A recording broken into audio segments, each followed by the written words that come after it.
ہم سب آج ایک سالانہ محفل میں اکٹھا ہوئے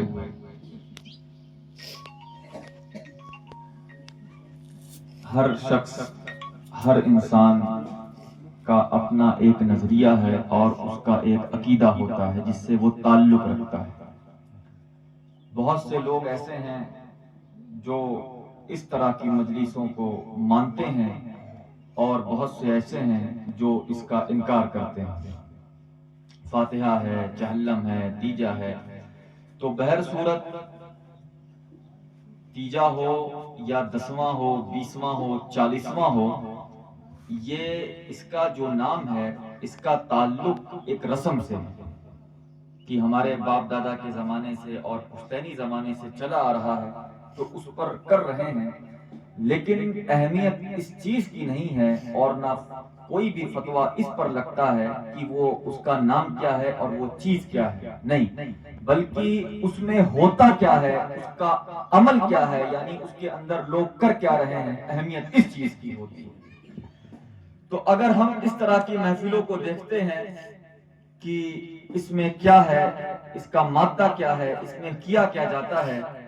تو ہم یہ پاتے ہیں کہ اس میں کچھ نہیں ہوتا سوائے اس کے کہ جو ہمارے مرحومین ہیں ہم ان کے لیے دعائے مغفرت کریں۔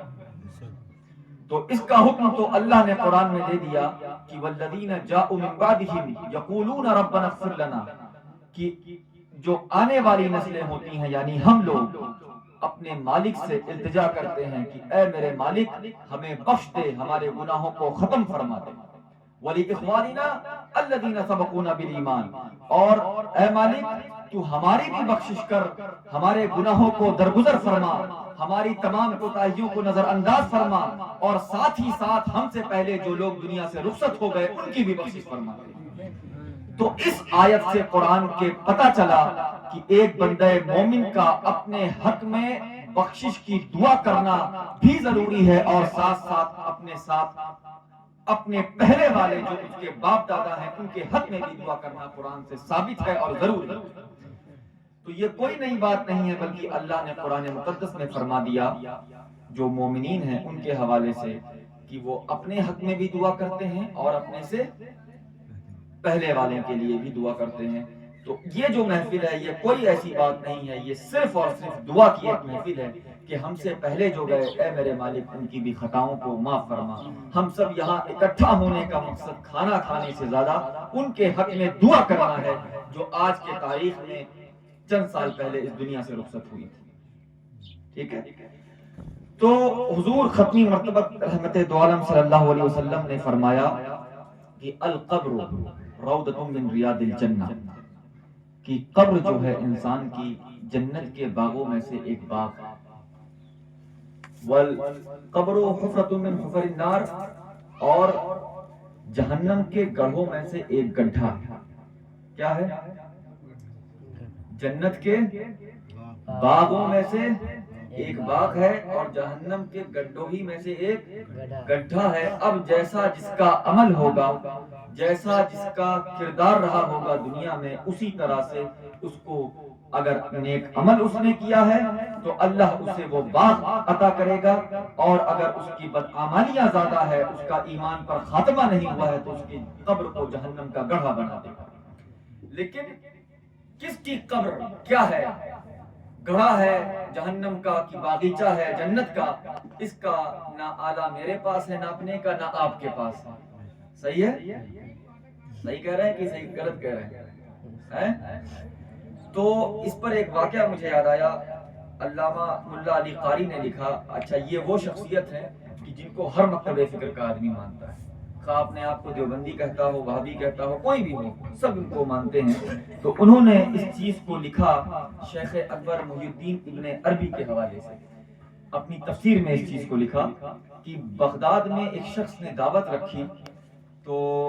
اس نے شہر کے بڑے بڑے نامور لوگوں کو بلایا،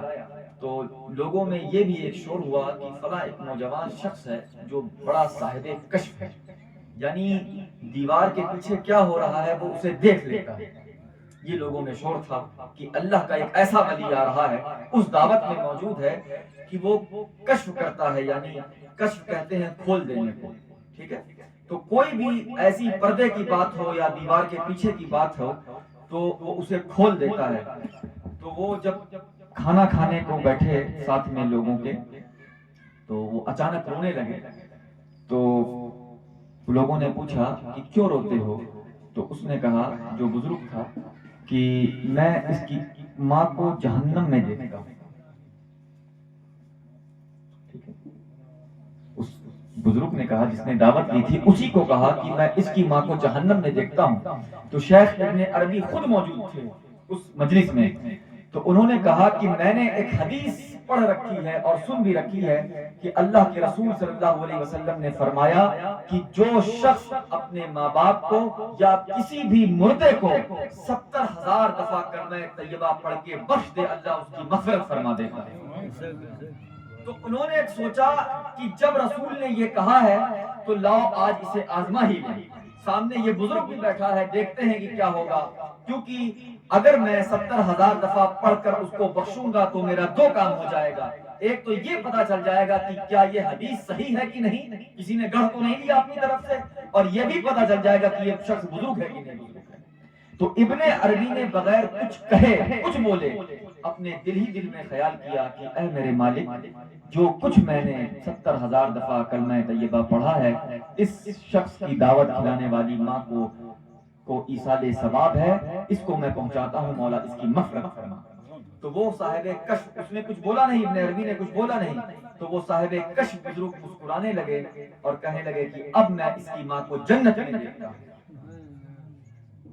تو اپنے مردوں کی، اپنے سے پہلے جانے والوں کے حق میں دعا کرنا،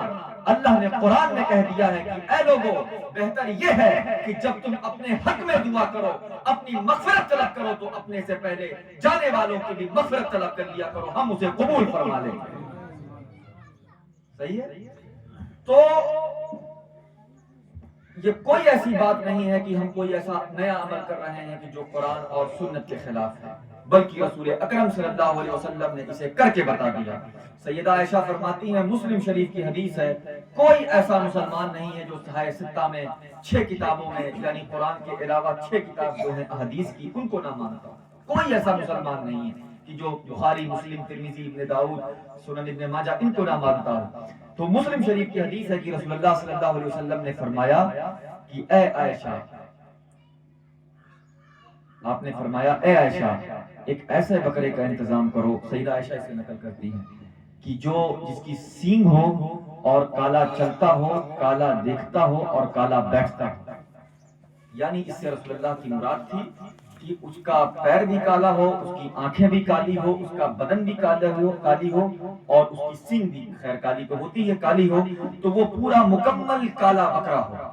تو جب وہ بکرا حضور صلی اللہ علیہ وسلم کے پاس لایا گیا تو آپ صلی اللہ علیہ وسلم نے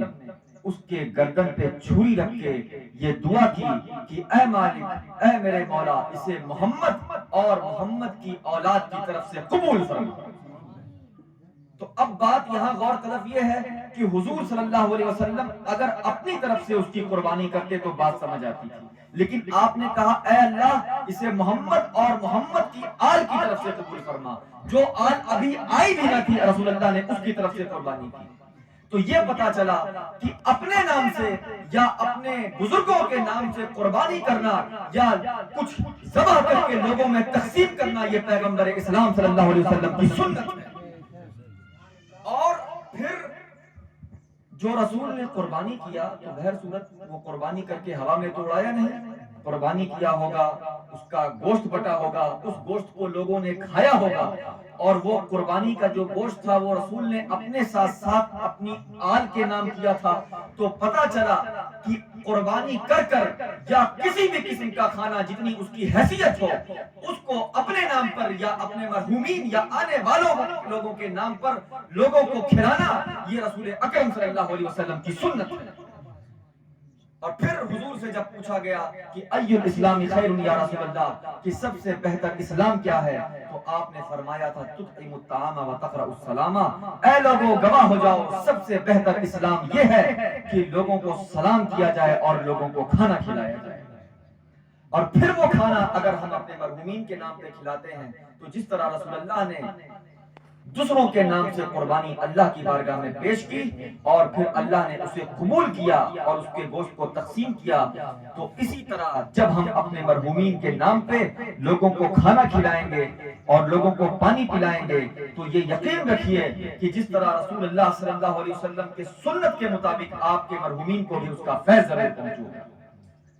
تو یہ کوئی ایسی چیز نہیں ہے بلکہ کرنے والی چیز ہے۔ ہم سب اپنے مرحومین کے لیے،